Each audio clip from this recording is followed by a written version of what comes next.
3, 2, 1, 0. All engine running. Liftoff. We have a liftoff. It's Monday. It's Monday. It really is. 7 o'clock. And that can mean only one thing. It's time for Reading the Signs, where me, Comedy John Ryan, and my comedian pals from all over the world are going to be talking about comedy, well-being, why we do it, how we cope. And that's where we need your help. We need you to send us your top tips for well-being. Be part of the show. Drop a comment in the box on YouTube, on Facebook, on Twitter, on the mensradiostation.com website. It's going to be a great show, much better than last week. What we're trying to do is think exceptional, which, funnily enough, is the motto of WJ, our show sponsors. WJ are the UK's leading road marking and highway maintenance company. They're working with us, we're working with you. Let's get to it. 3, 2. Oh, hello. Welcome along. It's Monday night. It's me, John Ryan. Here we are again, first show of the new year, and my first live show in about 4 weeks. Because for those of you who didn't quite realise, the last few have been pre-recorded. So we got a lot to catch up on. Just let me know if you're there. Obviously, if you are listening, if you've got any comments to make throughout the show, just drop them in the box. I will flick back and forwards to Facebook and LinkedIn, which I only recently found out was called LinkedIn. I've been calling it LinkedIn. I don't know why. It's just one of them things. So yeah, let us know that you're there. Tell us what you've been up to. It's Blue Monday today, or apparently it's not a good day for people, Blue Monday. But you know what? We're going to make it a good day. So, yeah, do let me know if you are listening. Do let me know what you've been up to. I'll be very interested to find out how your Christmas went, how your New Year went. My Christmas was very, very bizarre because we had COVID in the house. So instead of spending 2 weeks in the sunny Caribbean working, I was in the front room watching a lot of television, trying to keep socially isolated from the patient, or as socially isolated as you can do when you share a house. Anyway, enough of that. So yeah, I basically New Year and Christmas for me was kind of very cheap this year because we just watched fireworks and she slept all the time. And then on the 3rd of January, I went on my first cruise of this year to Barbados. So we sailed across on my own with some absolutely fantastic company, I should point out before anyone starts feeling sorry for me. Had some fantastic company on the ship. Had a great time. 24 hours ago, I was drinking rum punch in a bar in Barbados. And today, it's Blue Monday, everybody. Blue Monday. Is it real Blue Monday? Do we think it's real? Is it an invention? Is it another way to grab money off us? Are we going to be buying cards soon that go, sorry, I hope you have a really happy Blue Monday. And someone will go, how can you be happy if it's blue? People moan about everything, really, don't they? But not here, not on a Monday night with me. So we are going to be joined by one of my favourite human beings on the planet, never mind one of my favourite comics. Very positive, very upbeat is our James. But before we talk to him, let me just ask you to have a little think about how you're feeling today. Is it real, this Blue Monday thing? Do we think it actually exists? Or is it something that has just been invented, just like I say, so you can buy cards? Just a quick reminder at the top, if you do feel blue on Blue Monday or down in general, there's always a few things that you can do to help yourself. Exercise, taking a break, bake a cake, watching a film, playing a game, mindfulness, being nice to other people is always a very good way of making yourself feel better. Planning something new, cook dinner, call your family. These are just ideas. These are not cures. These are not recipes for positivity. They're just tips that maybe will work for you. And you know what? Maybe they won't. As always, I should point out at the top, neither myself nor my guest are clinicians. We are not practitioners. So we're not going to give you fixes that's going to go and cure your life and make you a new person. But during the course of our conversation, especially with this week's guest, I'm sure we're going to come up with really insightful ways to think about things you can do to help yourself and maybe even to help other people. You never know, because it does happen. Quick hello to Robert Van Buren. Robert, thank you so much for joining me. Let me know where you are in the world, mate. How you've coped with Blue Monday. Is it real for you? Is it made up? Does it count? Do you think? Not too sure about that one, mate. Be honest, because we're trying to encourage guys, especially, to speak up. And of course, when I say guys, I mean anybody who describes themselves as a guy. Okay, I'm not saying that in the traditional cis or what you're going to call it. Whatever works for you, you're more than welcome to come join us. So tonight's guest, well, what can I say about this guy? I've known him for probably 20 years now, which means he's no longer that sweet-faced little 18-year-old boy that he was when I first met him, if ever he was. Always had a bit of mischief about him today, James. When I first started out, I was plodding along, doing my little 5 minutes, doing my little 10-minute spots. And then one day I got a random phone call from a guy called Jeff Whiting, one of the biggest promoters in the UK, one that at that stage especially everyone wanted to get in with, because if you was in with Jeff, you got a lot of work.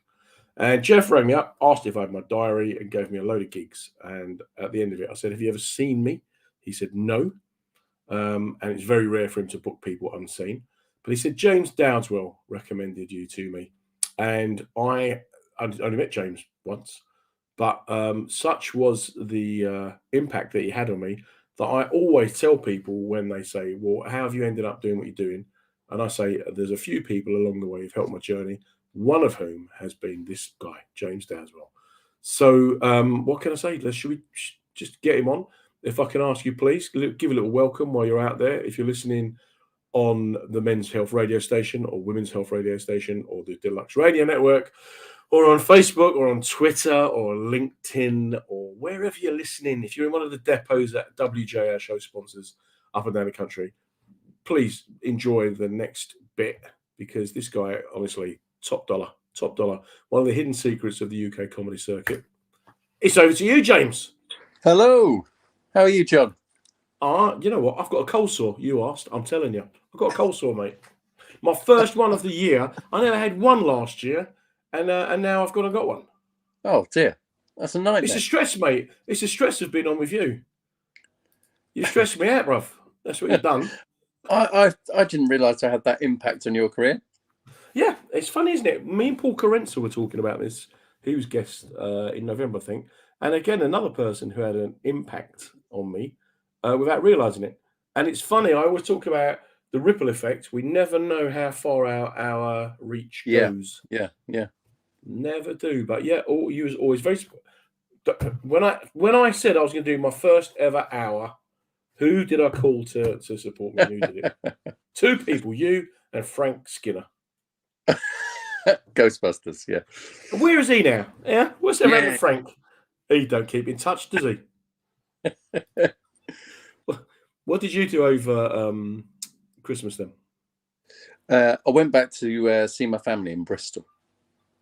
I'd normally go to my parents' pub on Christmas morning, but it's difficult, isn't it? It's normally absolutely rammed, and you can't risk. I just couldn't risk getting Omicron, so I just saw the family. Did you not get it? No, I haven't had it yet. Oh, mate, you missed it. It's great. You sneeze, sleep for a couple of hours, and then I was fine. Brilliant.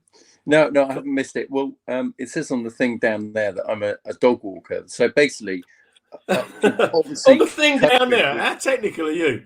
On the high-tech ticker tape at the bottom, where I've tried my best to describe you as well as I can. I've mentioned Aston Villa. Yeah. Perfect. I've mentioned beer, comedy, and dog walking. Yeah.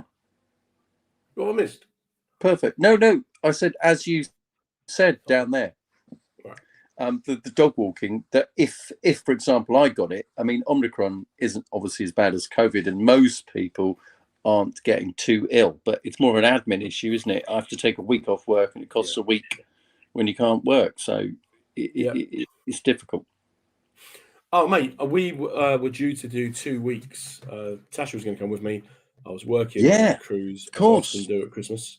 And that went out the window. Where were you going? You were going to the Caribbean or something, weren't you? Just around the Caribbean, yep. And I've been working for P&O now since 2003. And probably every other Christmas I do somewhere for them. They're fantastic. I love them. Wow. Even though they're not sponsoring me, but I'm open to it if they want to. But yeah, I have so got great. I have got a story about P&O. It's got to be good because they just looked after me, mate. Go on. Oh, they're lovely. I did 3 mini cruises. And the third one I did, I went out with a comic called Simon Bly's, brilliant comedy store comic, as you know. And we went out and we turned up and they didn't know we were going to be there. We were meant to do 2 nights. So the first night we got off and we went on a pub crawl around Tenerife town. And the second night they put it on the main theatre midnight, but nobody knew we were on. So there was about 23 people in this huge auditorium, and it was impossible. I opened for Simon Bly. I got nothing. I handed it over to Simon, and he got absolutely nothing. He looked shell-shocked. And then afterwards, the show report was James Dowdeswell, experienced, not funny. Simon Bly, experienced, not funny. Brilliant. Was that on Arcadia? Was that on the ship? Yes, Arcadia? it was Arcadia. Is it on a plaque? Yeah. They still talk about it now. No, they don't. I did loads of them, and one of the particular favourites of mine was with another act who I won't name, but he started talking again. Normally go on the ships, so the shows I've just done, average audience probably about 400. Other ships you can get 700 or 800, but on Arcadia, if you got 12, you were lucky because it was midnight. Yeah. And one of the comics that I was on with, he started talking, and after about a minute or two, this old guy started trying to get out of the chair, just really trying to get up. And eventually got up while the comic carried on talking. And by the time he reached the door, the comic had done his 20 minutes, walked off stage and opened the door for him. And the guy said, thank you. And then I promptly went on, and they didn't like me either. So the next night we swapped it over. And so I went on first. And he went on second, and the old guy was there again. And I said, didn't you walk out last night? And he said, I did. I just wanted to see if it could be as bad twice. And I said, and is it? And he went like this, you got to have a chair again. But we do laugh about it. We were up against it with that one. I did a nice one with Keith Fields, because Keith Fields, you do 2 nights, and some of the audience come back, and Keith said, don't bother coming back. I'm going to do exactly the same stuff. And it was fine. But yeah, I did 3. But I'm probably more equipped to do it now. So Blue Monday, mate, I'm still doing them. I've been doing them. Stuff. Well, not them ones. You go on because when I did Arcadia, there was a gym at the back of the boat, and you could go on a rowing machine, and you could feel like you were rowing the boat. It's an amazing feeling. No, I do all the other ships, and again, Jeff Stevenson, very big impact on my great guy, career. QPR fan. Yeah, because Jeff, when I first met him, he said, he works in cruise ships, and everyone else was looking down their nose at him, and me being me, I said, I want to do that. What have I got to do that? And then he told me and got me. Him and Kevin McCarthy just got me onto them. So, nearly 20 years later, I still do 8 a year. Maybe I can do 10 a year some years. It's great. But how have you coped with Blue Monday, mate? What have you done? Well, Blue Monday was gorgeous. I mean, it was a beautiful blue sky. I saw the fact it was Blue Monday. It was Rob Collins, the comedian Rob Collins. Yeah, very good. Tweet the fact it's Blue Monday, or if you're depressed, it's Monday. And Rob, by the way, for listeners, isn't being facetious. He suffers badly from bipolar. But the sky was gorgeous. It was a beautiful day. In fact, it was a nicer Monday. Normally, so I do dog walking, and normally on a Monday, the dogs haven't been out at the weekend in winter time, so they go absolutely mad on a Monday morning. But it was lovely this morning. They still went a bit potty, but it was nice because the weather was nice. It was fine. Funny, Robert Van Buren telling me that in London, no Blue Monday for him in London. So that's a good thing. And Dave Sleep saying that it's about breaking the cycle, doing something different can help change the mood. So already, a couple of people there with some suggestions. Can I ask, James, when you was a kid, were you funny? Well, I was shy. but I used to sort of perform in the. My parents had a pub, and I would do impressions of people at the bar, sort of behind the bar. When I was allowed downstairs, I do impressions. And when I was 7, I wrote, "When I want to grow up, I wanted to take over the Kenny Everett show." Wow. So I wanted to be an impressionist, or I didn't know what stand-up was, but I wanted to be some sort of comedic performer. So, and then I did the classic route. I went to a senior school where I was one of the smallest in the class. So to survive, I impersonated the teachers and clowned around. But I wasn't the funniest in the class. I was sort of the comedian, sort of the second or third funniest, you know. Were you the funniest in your family? In your yes. family, yeah. Yeah. See, because to me, you're just always... my dad is hilarious. My dad is a pub landlord and very funny. He's a natural comedian, could have been a great comedian. My great granddad was a comedian. He was on the West End stage. He was a character comedian. And my aunt was in various things. She was in the first series of Dad's Army. She was an actress in the 70s. She was in Crossroads. She was in all sorts of stuff. On the Buses, she was in that. So, I watched On the Buses yesterday. She was within 10 seconds, I was saying that'd be cancelled now. That'd be cancelled. Yeah, not be allowed now. Olive, she wasn't Olive. For example, in Mutiny on the Buses, when they go back to work, they get this little clippy at the end with the film, and she's got a mini skirt on and it's got a like boob show, and that's my aunt. She was always the bit of tossity. That's my Sunday sorted next week. When I was 13, I said, "Oh, my aunt's on the TV tonight," to a couple of my mates, and then they all watched it. I'm like, "Whoa, your aunt's a bit all right." I googled her once. I got all sorts of things that people were, fantasizing about her. So I didn't do that again. So she doesn't look like me. Her eyes are pointing in the same direction. She's blonde. But it's no surprise to me that, because like I say, you've always struck me as having a bit of mischief about you. Mischief and curly hair. You're just, like myself, you're not I wouldn't even say you're a comedian. I would say you're a funny man. So, a lot of our peers are always quite miserable and dour, and they go on stage and become a new character.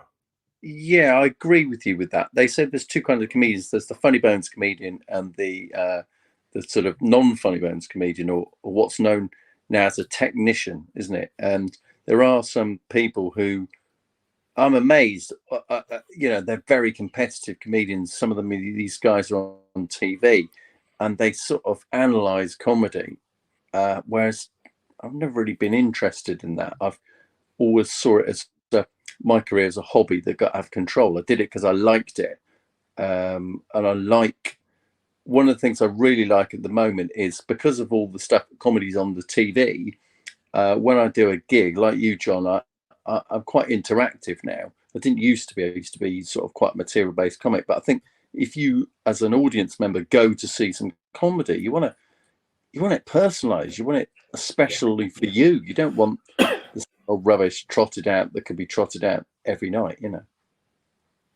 Yeah, and it fascinates me that now people see that kind of bantering as valid, because I can remember when I first started out, very often being told, get 5 minutes and stick to your 5 minutes.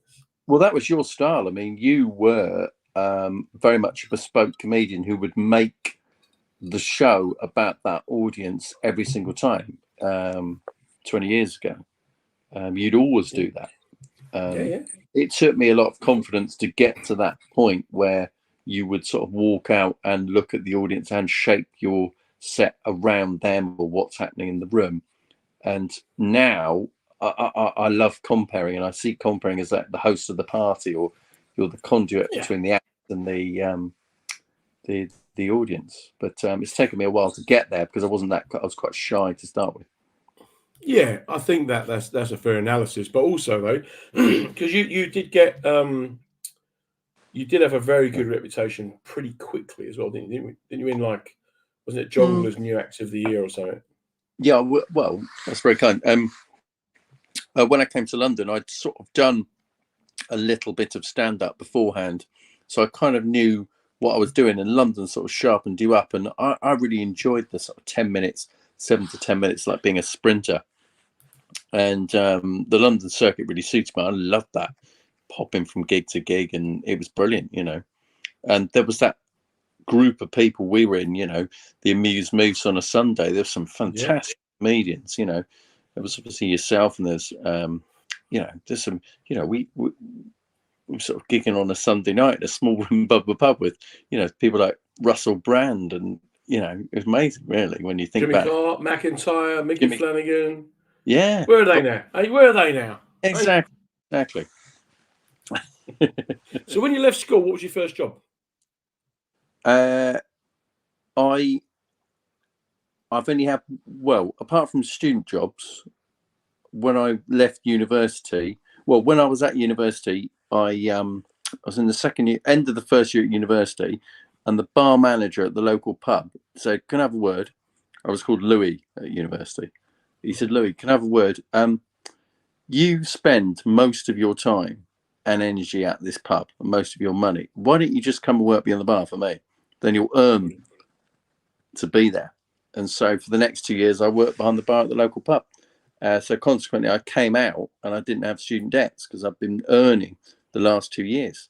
And not only that, I started doing a bit of stand-up, and sort of being behind the bar gave me a little bit of confidence. And then when I finished university, I thought, oh, I quite fancy doing this comedy. There was a comedy society at university, and I was queued up for the football team. It was a long queue, and I saw this comedy society, and I thought, I'll give it a go. And I went along to see the first show. Unfortunately, I don't think it's similar to the first show you saw, but there were a couple of people who were brilliant. I thought I could never do that. But fortunately, a couple of people were rubbish, and I thought I could do better than that. So I had a go. I just did impressions, and I got the bug. So when I left university, I'd done about 8 gigs at university. I thought I quite fancy a job where I've got the evenings free. So I worked at Waterstone's bookshop because I like books. So I thought I'll work in a shop. What's my favourite shop? Waterstone's bookshop. I worked there. So I worked there for 3.5 years. In the last year, Jeff Whiting used to phone me up on a daily basis booking gigs. Wow. So I used to answer the phone. The phone call for you is Jeff Whiting. But then I left there in January 2000 and came to London, where I met you. Wow. So then, where do you think, in terms of you've managed to have a career for 20 years, without, you know, you've done bits of TV, haven't you? I've seen you on I saw you in Extras. How did that come about? When we were at the Amuse Moose one night, Steve Merchant I know Steve Merchant because I was in a sitcom writing group with him in Bristol in 1998. Wow. So I was in a sitcom writing group with all these people in Bristol, and there was I used to sit next to Steve Merchant, who was really shy, who wouldn't say anything. And then at the end, he would put his hand up, and then he'd kind of say something that was so insightful. You go, oh, right, he really knows what he's talking about. And the other guy who was quite confident, who used to, you know, constantly talking, was Ian Morris, who then wrote In Between Us. Yeah.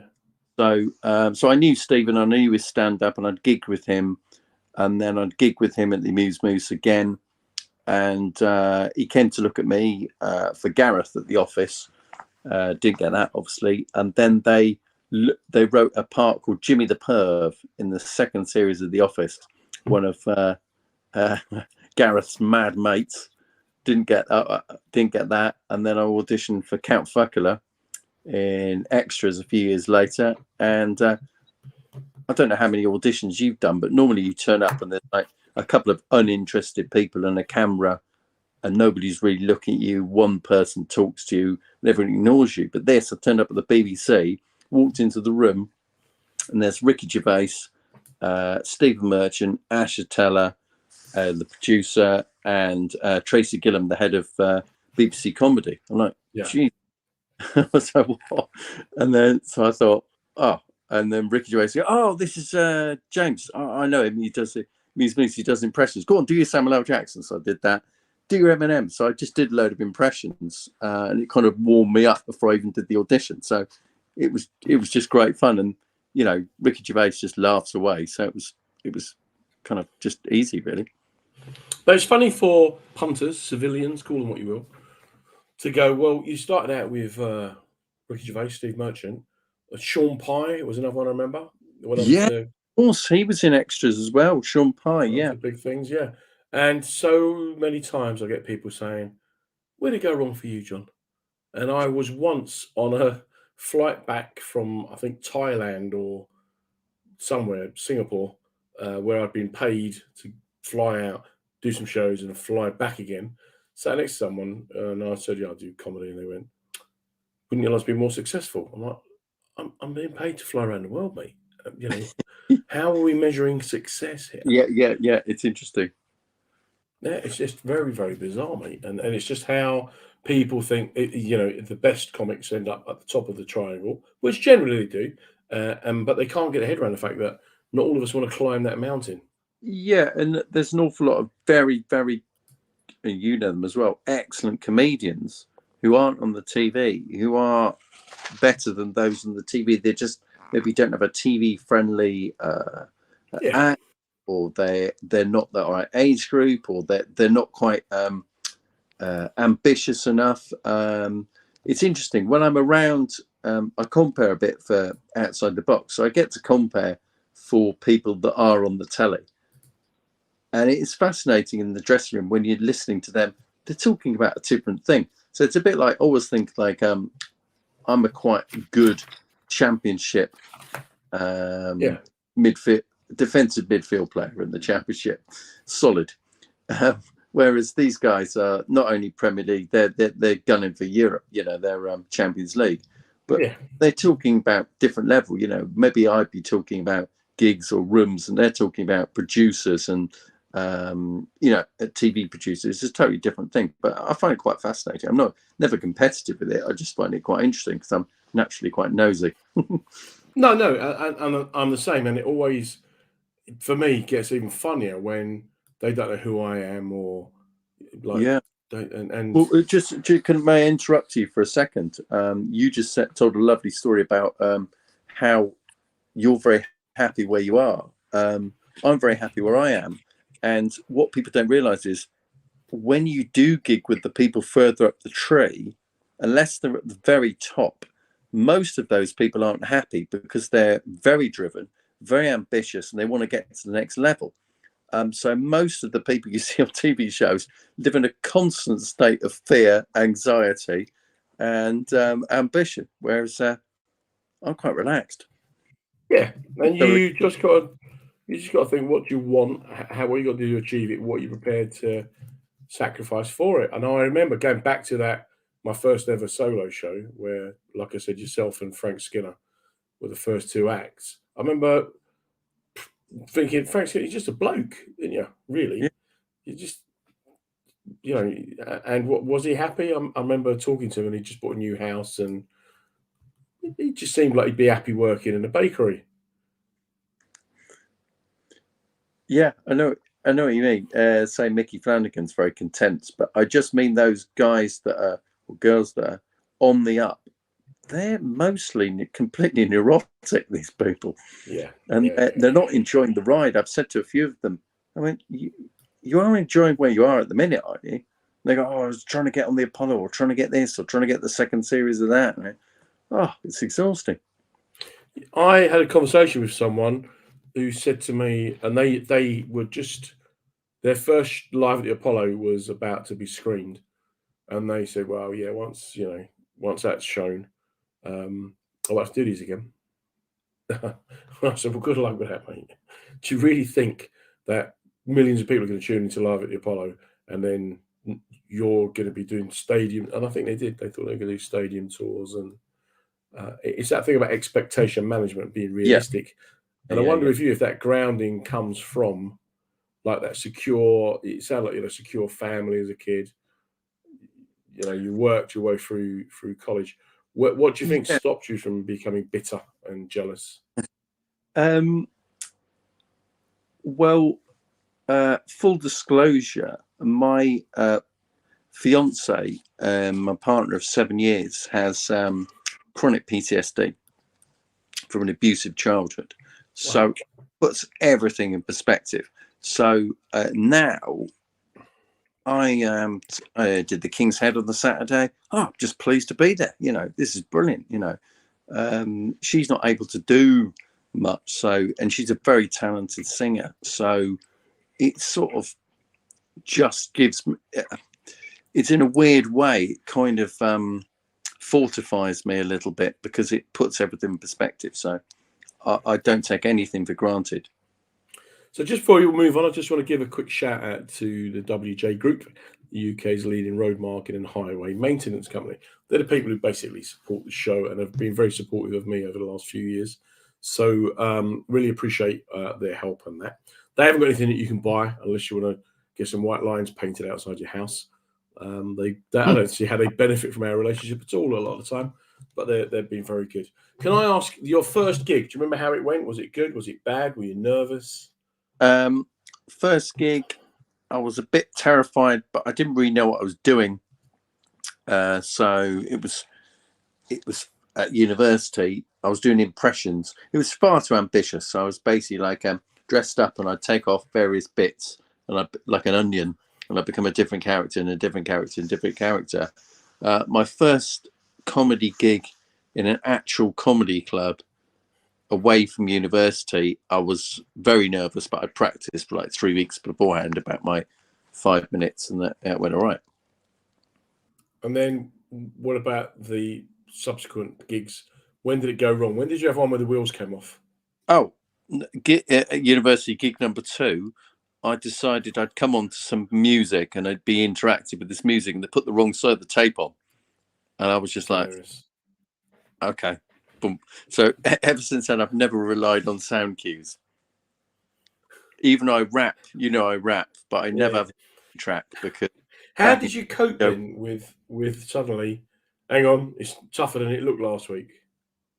I think I just said, this doesn't seem to be working. Terribly sorry, and walked off. Terribly sorry. That's such a James Dowdeswell thing to say, isn't it? Not like it's your fault, you're rubbish, because last week everybody laughed at this. You're like, no, well, I knew it was. You've wasted your time.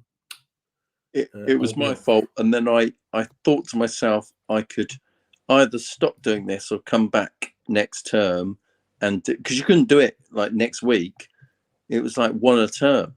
So that was in the second term. The first term went well, the second term badly, and the third term, in the summer term, I came back and I thought, right, I've got to do something about them. And so there was this band on, and it really attracted all the surfers, because there was at Swansea University, a big surf community. So I did my little 5 to 7 minutes about the first half was taking the piss out of all the surfers. So it kind of, a few of them were kind of a bit aggressive towards me, but most of the room thought it was hilarious because I was sort of taking on that group of people, Brilliant. And then you went through this phase where you suddenly decided to get really fit. I just remember you started going to the gym, started working out, and well, that ties in quite well to the mental health thing. Is that what happened was when I first came to London, I think it was like 2003. When I started being full time, I was A, nervous all the time, and B, I had time to kill in the day, and so I'd organise my day around sort of I do writing, admin, go to the gym, gig, and so I'd basically sort of fill up my day with sort of give my day structure. So that's where the gym came in. And then do you still go? Have you still kept it up? Well, now I don't. Funny enough, I don't go to the gym now. I belong to a gym, but I don't go because I dog walk during the day. But I'm actually way less than I do at university, just because I'm out walking dogs 2 or 3 times a day. And sometimes with the dogs, we've got whippets, I might run against them or run up hills, so I'm actually reasonably fit at the minute, just by accident. How did you cope during lockdown? Loved it. I know it's not a popular thing. Absolutely loved it. I'm very sorry that people had a horrible time, and people. But on a personal basis, as I alluded to, my partner isn't very well, so I could look after her. I wasn't traveling. I kind of felt, because I was walking the dogs, I wasn't able to do quite a lot of gigs because I couldn't leave until 5 o'clock.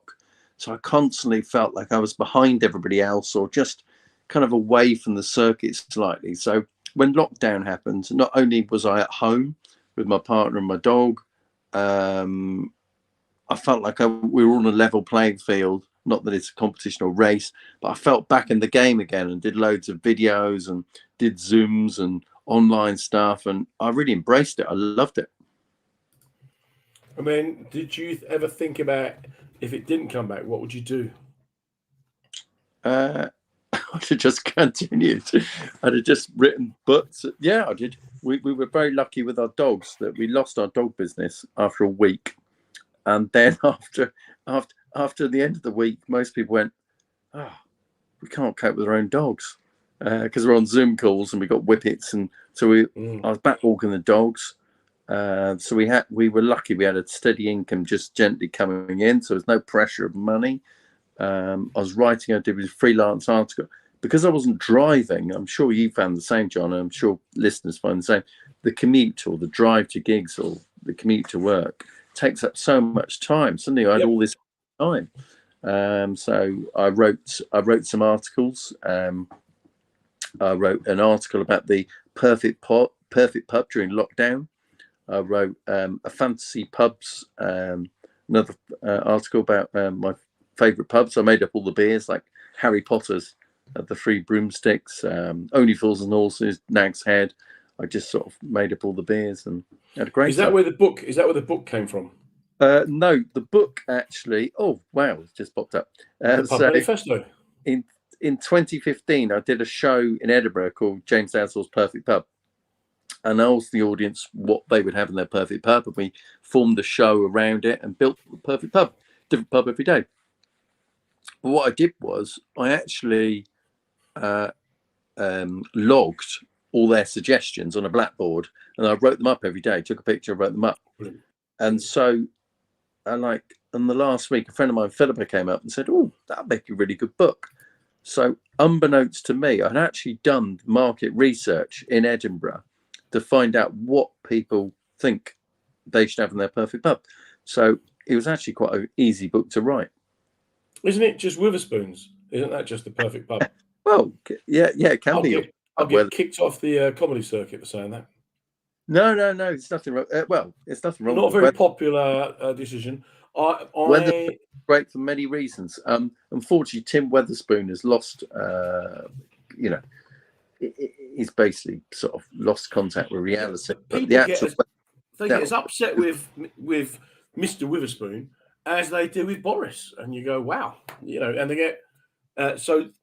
My local one is 550 yards away. Yeah, and it's halfway to the tube station. Oh, wow. Come on, you know what happens. Dangerous. So we meet people. Yeah, they get the tube out to us, and then we meet up at the pub. So where I live, if you go out my front door, go left 550 yards, you've got Witherspoons. If you go out and go right 900 yards, you have La Victoire, where a set lunch is £49.99. And bottle of Prosecco, £36, hamburger, £32. And it's funny how many times I've seen people in Witherspoons that I'm sure I've spotted as I've walked past the posh place. Really? Yeah, you've got to spend the burgers are £32, but they're delicious. Yeah. What's in the perfect pub then? Tell us what goes on in the perfect pub. Well, just following on the Wetherspoons field, I don't know if you know the history, but in 1940, I think it was 1945, George Orwell wrote an essay in the London Evening Standard about the perfect pub. Yep. Okay. 2.5 pages long. It was based on 3 pubs in Islington, and he called it was a fictional pub, but he called it the Moon Underwater. And that's right. Spoons kind of followed his blueprint. You know, there's no music in Wetherspoons. There's Hang on. and Let me just stop you right there, mate. Have you not heard of Witherspoon's Boutique? no. Oh yeah, you get music in them ones, mate. Yeah, a little bit Well, classier. most Wetherspoons you don't Just get putting you up. music. Not that I'm being sponsored by Wetherspoons, but I would be. No. I've got nothing against Wetherspoons. In fact, the reason their beer is so cheap is so clever. They buy the end of the sort of yeah, end of the barrel. So they buy it with they buy the tail end of the stock, but it's fine because they know they can sell it. So it's still I'm still actually before on the best before. I'm on a Twitter group. I'll send you the link. And every day we have Witherspoon's carpet of the day. Oh, there's an Instagram I follow about that Wetherspoon's carpet. It might be you.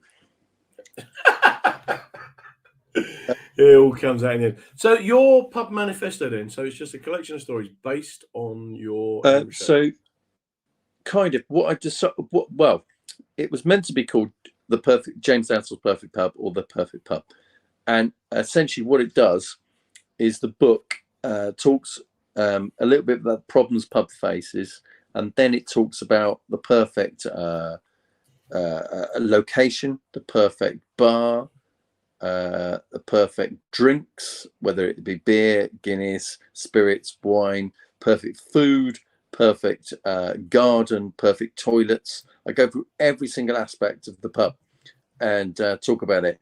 And there's a few stories about it and a few facts. Animals and that in the pub. It's meant to be called James Dowdeswell Perfect Pub, but they changed the pub manifesto because Camera, who actually published it, wanted it to be more of a political book. So So it became the manifesto. So I talked about the problems pub faced, and so I made it more political for them. And the chief of Camera at the time wanted to make me the figurehead of the movement, and I was going to go out and do gigs, and all these things were going to happen. And then, of course, as you know, John, it always happens. He left 3 weeks before it was published, and then my publisher, my direct guy, left following that. And then, you know, it's one of those things. So the book title is slightly misleading, but I actually called it underneath "A Comedian Stands Up for Pubs." I'm glad I did, because were you brought up in a pub? Pardon? Were you brought up in a pub? Yes. Ah, there you go. I remember that now. Yeah. Yeah. So my parents got a pub near the Severn Bridge, which is on there. People who know me really well will know that I have a list of my favourite bridges around the country, and Severn Bridge, the first one, not the second one. My favourite suspension bridge south. Ooh. I do like on the Humber Bridge. I wasn't too sure if that classed itself as a suspension bridge, but of course you've got Brunel's Iron Bridge as well. It's bridge heaven for me down your way. All down there. Will you eventually run a pub? Well, funny enough, when I first took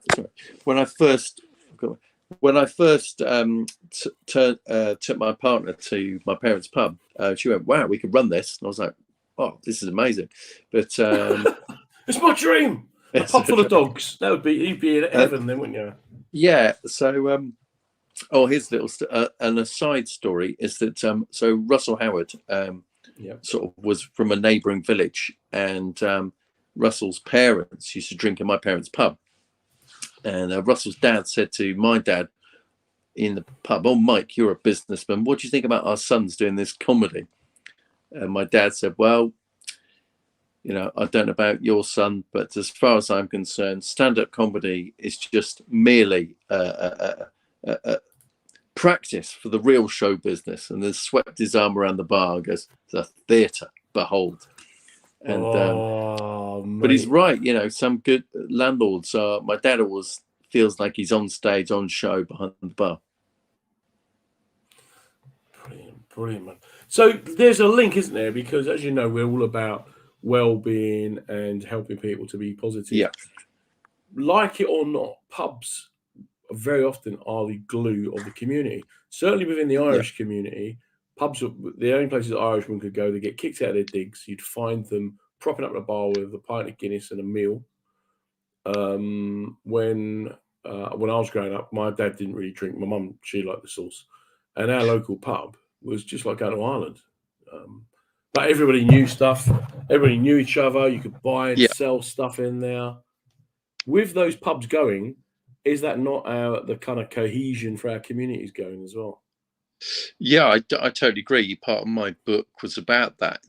Before, in the Middle Ages, you go to the pub because it had a fire, had warm, hot food, drink, and at home you didn't have a fire. Maybe you were too poor, so and our pubs were our living rooms. When we were first coming to London, we're all living in rubbish flats. So you go to the pub because it was a nice place to be. But now, our homes becoming, we've got Netflix, got Amazon. It's difficult. We've got central heating. With our pubs, our homes are quite comfortable now. So, even if you're not that well off, your home is fairly comfortable. So it's a slightly different ball game. So pubs are suffering in that respect. So if you're a pub lover, so you go to the pub, you're dog walking again. You're doing all the right things. Do you think that's where you get your positivity from, or do you have those dark days that most performers are troubled by? Good question. I'm naturally quite a positive person. As I said, my partner isn't mentally that well. So what I did was, to sort of help me help her, was I actually started following. I was watching the SAS Who Dares Wins, not the Only Fools and Horses, but I became a bit of an Ant Middleton guy, and I used to follow Ant Middleton on Instagram, and I actually did one of his during lockdown. He did a live show, and I bought a ticket for that. I became a bit of a sort of disciple of his, and he's not doing anything that other people aren't saying, but he's just he bangs positivity on that drum, and he's really positive. And so from that, I sort of followed more positive comedians, say, on social media, and ignored the ones that weren't positive. So, for example, mate of ours, Lenny Sherman, ex-Millwall geezer, but he's very positive. So I follow him. Because you follow somebody, I might comment on his post, so I see it more. And so people like that really help. So it's about finding positive or inspirational people and sort of allowing them in and sort of blocking the negativity. I'm just making notes as you're speaking. I wonder though, because you dog walk, you're outdoors, you're fresh air, exercise, you've got a purpose and a structure. Is that the secret? Is that James's secret? Is that your like? Well, it's an act really, because I used to, when I was sort of doing full-time comedy, I used to deliberately avoid a routine because if you do something different, it enables you to have another adventure, and you could talk about it on stage. So it kept you alive. Whereas now, as you get older, you kind of need a routine. So I have a routine now, but I didn't used to. I used to actively avoid a routine. It's interesting because it's all about being flexible and obviously responsive. And when we talk about our well-being, it's about taking control for those of us who can, because not everybody can. Like you say, with your partner, I appreciate your honesty and showing vulnerability. But it's in caring for others, sometimes it can help ourselves. As I said at the beginning, we're not clinicians, we're not practitioners, just things work for me and you and other people I have on. And I wonder sometimes, why don't we get down? What is that thing that keeps us up there? Yeah, I think it's about. I feel very sorry for the current generation. I'm 46, because the people that the sort of 16, 17-year-olds now are promised the world. They could do anything, and the reality is they probably can't. Whereas our generation, or my generation, I'm an 80s kid, we were basically sort of, when I did stand up, our friend Dougie Dunlop used to say the same. Just by doing comedy as a job, I thought I'd already won. It wasn't like I needed to be the best at it. I was just doing it. It was just fun. I was just meeting all sorts of interesting people from all different backgrounds. Had I been an accountant, I would probably encounter the same sort of people. Whereas as a stand-up, you can share a bill, as you know, John, with a Falklands War veteran, somebody who's in a wheelchair, somebody else who's been to public school, all on the same bill and all in the same dressing room interacting. So it's a real melting pot, and I love that. When I was at school, I was 14, 15 for 2 years. My Friday after school and Saturday morning jobs, I worked in a Afro-Caribbean butcher's. Oh, wow. In Ridley Market in Hackney. And yeah. How bizarre was it? On Kingsland Road. I was at a gig about 9-10 years ago now. And I was telling someone from the audience said, where you from? Said Hackney, blah, blah, blah. Oh, yeah. And then they kind of recognized me, but couldn't work out where. And then I told them about how I worked in this butcher's, and they rang home, and their mum remembered me. Wow. As the little white boy that used to do the chicken claw. And you go, where else would I have met? Where else would I have come across someone that I used to sell meat to 15 years earlier or 20 years earlier? Brilliant. That's the beauty of stand-up, isn't it? It's about the adventures that we have, the road journeys we have. But what my friends, my civilian friends, I think sometimes what they struggle with, though, is that although I haven't physically been in your company probably for 3 or 4 years now, mate, I'll see you tomorrow. We're besties, and it's I've just been away for 2 weeks with like 8 people who I may not see again for another 3 years. But when I do, we've got this history and this camera. I remember Jason John Whitehead. I remember going to Peterborough with him, and he closed his eyes every time we came to a roundabout because he just couldn't understand the fact that we're all going to go around this roundabout at the same time and we weren't going to get hurt. So now, even now, every time I come to a roundabout, he flashes in my head. He now, as we know, is integral to Jim Jeffries' show in America. And it's funny how people move on. I remember Ricky Gervais vomiting before doing a gig at the Amused Moose because he was so nervous. Really? And saying to him, "You'll be all right, mate." And then going home and watching him on The Office, thinking, probably should have said that. So now I see him on Netflix doing these big. Russell Brand, I did a New Actor of the Year competition with, and so we have all these, all these connections. And I dare say, if I saw him, we'd just be like I saw him last week. Is that what keeps us going? If you can think of one tip you could share that maybe would be positive that other people could benefit from and learn from. Well, there's a couple. The one I always go for is be persistent. So just keep going. Keep whatever you decide to do. Keep going. I'm actually in a transitional phase at the minute, and my dad says, if you believe in what you want to do, keep going. For example, what I want to do next is I've started brewing beer. Okay. And I'd like to have a beer business on the side. And I've told people that, and they've gone, what are you talking about? But I believe I can do it. So that's what I'm going to do next. But is it because we know, like when we were unpaid acts, people would go, you're not going to be able to do this for a living. Yeah, and years exactly. later, we've travelled the world and done it for a living. So it's just that thing of, well, I guess we're kind of delusional at some level, aren't we? Well, yeah, I think we're all capable of doing far much more than we think we can do. I mean, there's all sorts of people who've got amazing jobs, and they're, nuclear submarine engineers or whatever they are, and they go, "Oh, I couldn't possibly sing," but you can do that, So we're all capable of doing various things, aren't we? Really? Yeah. Don't ever underestimate the power of I or we, or whatever you want to call it. Is there anywhere people could come and see you? Is there somewhere people could see you? I'll tell you what I'm not capable of doing. With my lazy eye, I'm not capable of looking at the camera properly. So you might have seen me moving like that because I can't focus. Well, again, everybody's got a lazy eye now, aren't they? I hear so many people talking about their lazy eyes, and I'm like, oh, come on, man, that was James.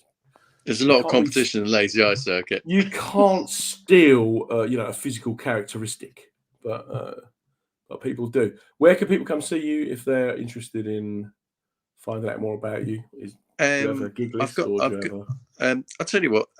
If you want to know more about me, what I'm into at the minute is Instagram. So I'm on Instagram as Dowdeswell Drinks Well. Everything's Dowdeswell Drinks Well. Mate, absolutely fantastic. Listen, mate, it's been an absolute pleasure. The hour has flown by. Lovely to see you too. Hopefully, at some stage. Love to Connor. Can meet up. My boy, he's a DJ now. Wow, God. He does, yeah. He's mate, his last song he put out, I think 56,000 views. I'll send it to you. You'll be gobsmacked. No, that's amazing. Can I just say one more thing? Actually, this is quite interesting. Yeah, of course. When we went into lockdown, I don't know about you, I kind of thought, oh, I'm 46. I thought, right, I'm kind of at the tail end of things here.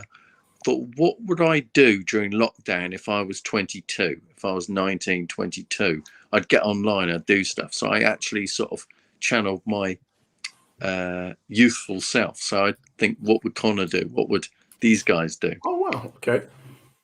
So I took the inspiration from the youth.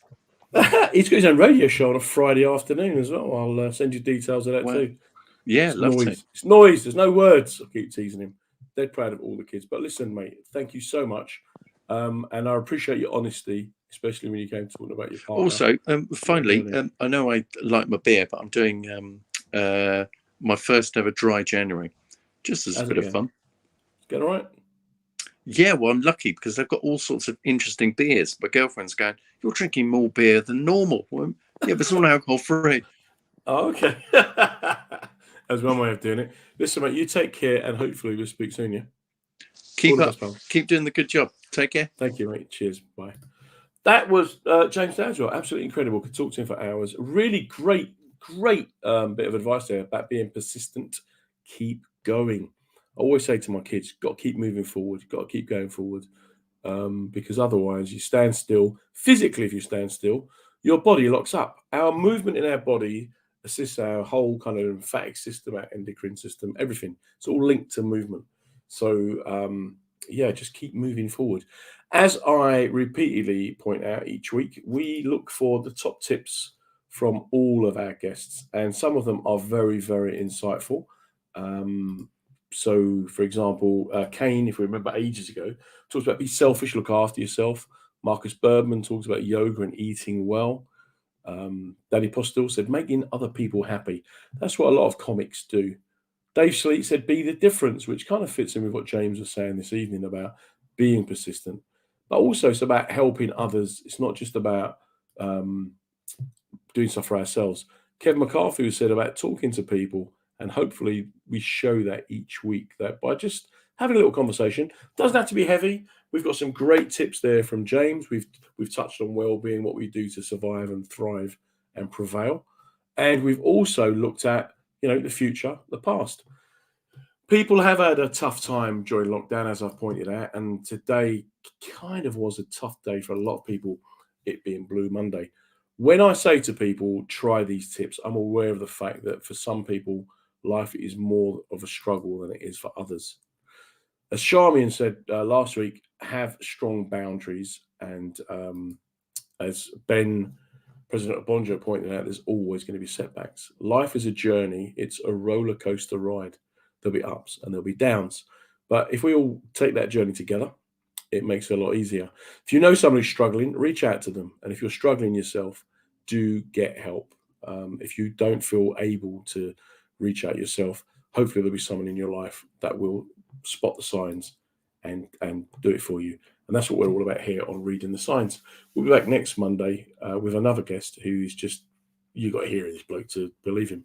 Take care, stay safe, speak soon. Well, that's the end of another episode of Reading the Signs with me, Comedy John Ryan.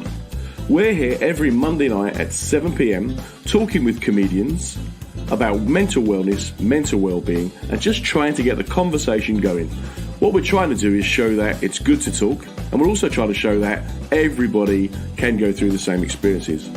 A massive thank you to the WJ Group who sponsored the show, showing their commitment not just to mental well-being, but also to reaching as broad an audience as possible.